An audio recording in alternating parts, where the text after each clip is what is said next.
কালা বাজায় বাঁশি একেলা ঘরে আমি বাজায় বাঁশি একেলা ঘরে আমি কেমন রোই অবলা নারী ঘরে কেমন রোই অবলা নারী কালা চাবি নিয়ে আয় দুয়ার খুলি হায় নে না তোর বাড়ি কালা চাবি নিয়ে আয় দুয়ারি খুলি হায় নে না তোর বাড়ি কালা কালা কালা কালা কালা কালা কালা কালা খুল তালা খুল তালা খুল তালা খুল কালা কালা কালা কালা কালা কালা কালা কালা খুল তালা খুল তালা খুল তালা খুল কালা কালা কালা কালা কালা কালা কালা কালা খুল তালা খুল তালা খুল তালা খুল কালা কালা কালা কালা কালা কালা কালা কালা খুল তালা খুল তালা খুল তালা খুল। প্রথম কথা, যেদিন আমি গ্লাসটা দেখি এটা একদম বাচ্চাদের মতোই, মানে আমাদের যে কিউরিওসিটি থাকে এটা আপনার প্রত্যেকেরই, যেই দেখছে তার তো একটা কিউরিওসিটি হচ্ছে।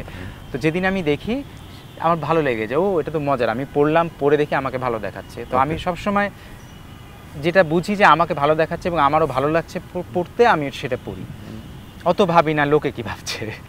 এই গ্লাসটা আপনি তো একটা ব্যান্ডের সাথে কাজ করেন, তো ওই ব্যান্ডে সেটাই আসলে তো লস, মানে আমি একটি ব্যান্ডে কাজ করি, মিস্টিক্যাল জয়রাইড। তো প্রথম দিকে আসলে আমি ব্যান্ডের সাথে, ওরা আমার সাথে কোলাবোরেশন করতে আমার সাথে কাজ শুরু করে। এখন আমি একজন মেম্বার ওই ব্যান্ডের। ওদের সাথে যখন পারফরমেন্স করতে যাই তো ওরা এই গ্লাসটা আমাকে দেয়। কারণ ওটা একটা, ওখানে পারফরমেন্স তো একটা ড্রামাও।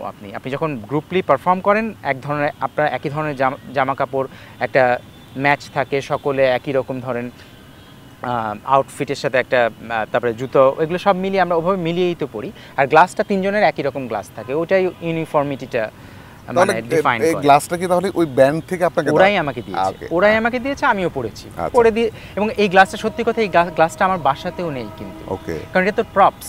তো ওদের প্রথম গানটির নাম ছিল থার্ড আই, এবং এটা হচ্ছে ওই হাজবেন্ড, ওরা কিন্তু হাজবেন্ড ওয়াইফ, ওরা দুজন মিলে এই ব্যান্ডটা তৈরি করে। থার্ড আই মানে আপনার অন্তর্দৃষ্টি দিয়ে সকলের সমান, যার কারণে ওরা কিন্তু, ওদের ব্যান্ডটা হচ্ছে একটা ইংরেজি ব্যান্ড, কিন্তু ওর অন্যান্য ভাষায়ও কাজ করে। আমার সাথে কেমন যেন একটা সিঙ্ক হয়ে গেছে, কাজে আমি কাজ করতে করতে দেখা গেল আমার সাথে অনেকগুলো কাজ করে ফেলেছে, লোকজন ভেবেছে আমি ব্যান্ডের সদস্য, এবং এখন ওই লোকে ভাবতে ভাবতে আমি সদস্য হয়ে গেলাম।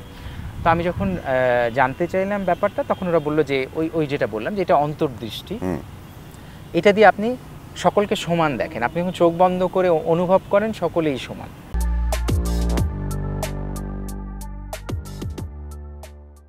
বিভিন্ন ফেস্টিভ্যালে আমরা দেখেছি বিভিন্ন ধরনের আউটফিটে পরিবেশন করা হয়েছে। আচ্ছা, এই আউটফিটগুলো কি আসলে ওই মানে আসলে কোন চিন্তা চেতনার জায়গা থেকে? প্রথমে যখন ফেস্টিভ্যালে আমরা যাই, এখন সেখানে ওটা একটা কিন্তু উৎসব। আমার কাছে গ্লিটার খুব পছন্দ। হ্যাঁ, যেটা দেখেছি এটা কালারফুল। হ্যাঁ, খুব কালারফুল। কারণ যেটা হয়, গ্লিটার যেটা হয়, আপনি যেই কালারটাই পরেন ওটা আলোতে ঝকমক করে সব ধরনের কালার ওটার মধ্যে রিফ্লেক্ট করে। তো এটা আমার খুবই ভালো লাগে। এবং আমাদের ওই ব্যান্ডের ওটার মধ্যে যে গ্লিটারি, ওটাই ওই ধরনের কাপড়ই আমরা পরি। তো ওটার সাথে ম্যাচ করে যে কাপড়টা যায় সেভাবেই পরেছিলাম।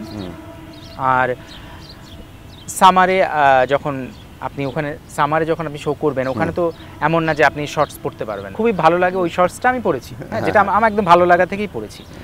আর ওখানে তো ওটা কোনো বিষয় না। আর বিষয়টা হচ্ছে যে আমাদের এই যে পোশাকের যে বিষয়টা আপনি দেখছেন, আমাদের নায়ক নায়িকারাও কিন্তু এই ধরনের পোশাক পরে, কিন্তু আমার মনে হয় বাঙালি দর্শকের সমস্যা হচ্ছে, কারণ হচ্ছে যে এনারা গায়ক গায়িকাদের ওই ধরনের পোশাক সেভাবে পরতে দেখেন না।